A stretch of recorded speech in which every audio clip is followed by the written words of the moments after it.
আসসালামু আলাইকুম। আশা করি সবাই ভালো আছেন। আর আজকে আর পারলাম না, বিকালের পর থেকে আপনার বের হয়ে গেছি নিজেই, এবং কয়েকটা ছোটো ভাই ছিল, অনেক পরিচিত মানুষ ছিল, অনেক টিম ছিল, আর বের হয়ে গেছি।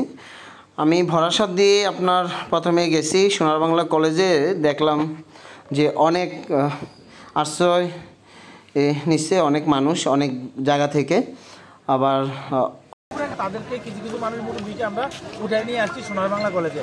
ট্রাক ছিল পর্যাপ্ত পরিমাণ, আমাদের স্পিড আছে, যতটুকু পারছি উদ্ধার করে এনে, নৌকা টাকাতে উদ্ধার করে এনে সোনার বাংলা কলেজে 2-3 হাজারের মতো মানুষ এখানে আছে, যারা নদীতে বন্দি, পানিতে বন্দি ছিলেন।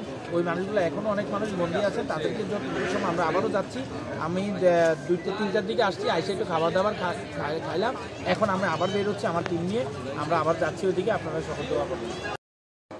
তারপর ভাইয়ের কথা শুনে আমি আবার এদিকে চলে আসলাম। তো এদিকে এসে আমি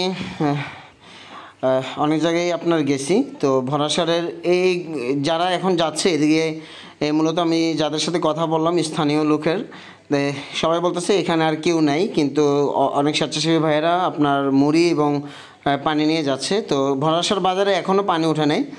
তো আমি আপনাদেরকে দেখাই। তো আপনার এই রাস্তা থেকে ভরাসার বাজারের পিছনের যে বাড়িগুলো, সবগুলোতে আপনার পানি উঠে গেছে, এই আর কি। আর সামনে অনেক স্বেচ্ছাসেবী ভাইয়েরা আছে, যে এটা আসলে অবাক করার বিষয় যে বিভিন্ন জায়গা থেকে বিভিন্ন জন, আপনার নৌকা পারেন, আপনার বোট পারেন, স্টিমার পারেন, যে যেভাবে পারতেছে একবারে সিঙ্গেল পারসন আপনার সহযোগিতা করতেছে। তাদেরকে যে কি পরিমাণ আপনার সহযোগিতা করতেছে আপনি কল্পনা করতে পারবেন না।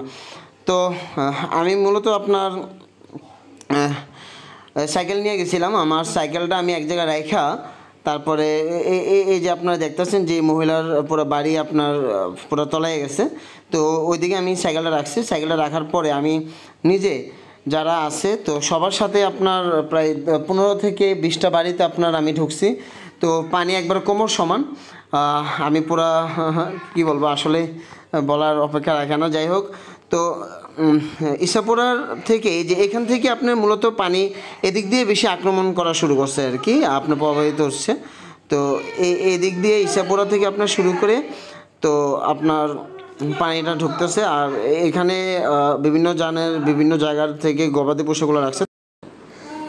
এখানে গবাদি পশুগুলো সেফ না, কারণ কি এখানে যে কোনো সময় আপনার পানিগুলো আপনার উঠা যাবে, কারণ কি আপনার পুরো পুকুর ভরে আপনার পানিগুলো আপনার চলে আসছে আর কি, আপনার পুরো গ্রামের মধ্যে পুরো বাড়িতে আপনার করতেছে। আমি সামনের দিকে আপনাদেরকে পরিস্থিতি আরেকটু দেখানোর চেষ্টা করব, আমি দেখাচ্ছি। তবে আপনার যারা আপনার সেভ করছে বা যাদেরকে ত্রাণ দিছে তাদের ছবিগুলো আমি ইচ্ছাকৃতভাবে আপনার তুলি নেই। তো তারপরও আপনার এই যে ইসাপুরা যে দেখতেছি আপনার, এটা হলো প্রাথমিক বিদ্যালয়, আপনার সরকারি প্রাথমিক বিদ্যালয়। সরকারি প্রাথমিক বিদ্যালয়েও আপনার মানুষ আশ্রয় নিচ্ছে, অনেক মানুষ আশ্রয় নিচ্ছে, এবং যথেষ্ট পরিমাণ স্বেচ্ছাসেবীরা এখানে অবস্থান করতেছে, এবং অনেকগুলা পিক আপ বলেন, অনেকগুলো গাড়ি বলেন, এবং টাকে আপনার অনেকে নৌকা নিয়ে আসতেছে। আমি আপনাদেরকে দেখানোর চেষ্টা করতেছি। আর এখানে আপনার যে অবস্থা, একটু আগে যে দেখলাম, একবার ভিতরে পুরো পানি অবস্থা গেছে। দেখেন আপনার পানির স্রোত, অনেক বেশি স্রোত, আপনার পানি করতেছে। এই হলো অবস্থা। আপনারা দেখেন, এই যে আমি আপনার জিজ্ঞাসা করতেছি যে আপনারা এখানে থাকেন না, কারণ কি বাড়িতে থাকলে আপনার সমস্যা, থাকেন না, এই আর কি। আর এখানে এই যে আপনার এই দুইটা মহিলা আপনার তার মানে বাড়ির সবাই আইসা বসছে, এবং আমি তাদের সাথে কথা বলছি, ব্যক্তিগতভাবে কথা বলছি, এবং তাদেরকেও আপনি নিষেধ করা হচ্ছে যে যাতে বাড়িতে না যায়। এবং এখানে রাস্তার পাশে যে বাড়িগুলো আছে তারা এখনও বাড়িতে অবস্থান করতেছে, তাদেরকে বলা হচ্ছে যাতে আপনার বাড়িতে না থাকার জন্য, কারণ কি আপনার পানি বাড়বে। আর অলরেডি আপনার অর্ধেক হয়ে গেছে, পুরো বাড়ির পানি অর্ধেক হয়ে গেছে। এবং পিক আপ, এই যে এরকম পিক আপ না হলেও আপনার 50+ পিক আপ আপনার আসছে। স্বেচ্ছাসেবী ভাইয়েরা আপনার ত্রাণ নিয়ে আসছে, কেউ বুট নিয়ে আসছে, কেউ আপনার বিভিন্ন ধরনের খাবার নিয়ে আসছে। তো আমরা এগুলো আসলে আপনার দেখলাম আর কি। আর এখানে আপনার অনেক কষ্টের যে ব্যাপার, আমি এই যে আপনার একটু ঝুম করে দেখানোর চেষ্টা করি। আপনার পানিগুলো পুরো মাটি মানে পানি নিচে চলে গেছে বাড়িগুলো। আর এটা এখানে একটা পুকুর ছিল, আর এই যে এটা হলো আপনার কবরস্থান, আপনার কবরস্থান পানির নিচে আছে, অনেক খারাপ লাগার বিষয়। আবার এখানে যারা স্থানীয় আছে তারা আপনার এখানে মাছ ধরার জন্য অনেকে চেষ্টা করতেছে। তো এই আর কি, অনেক স্বেচ্ছাসেবী ভাইয়েরা আপনার ক্লান্ত হয়েও গেছে, আপনার বিভিন্ন মাধ্যমে সবাই আপনার করতেছে, আপনার সাহায্য করতেছে। আর এখানে দেখেন আপনার বাড়িগুলো একবারে পুরো তলায় গেছে, এখানে কেউ নাই, এই বাড়ির ভিতরে এখন আপাতত কেউ নাই, সবাই আপনার আশ্রয় কেন্দ্রে চলে গেছে।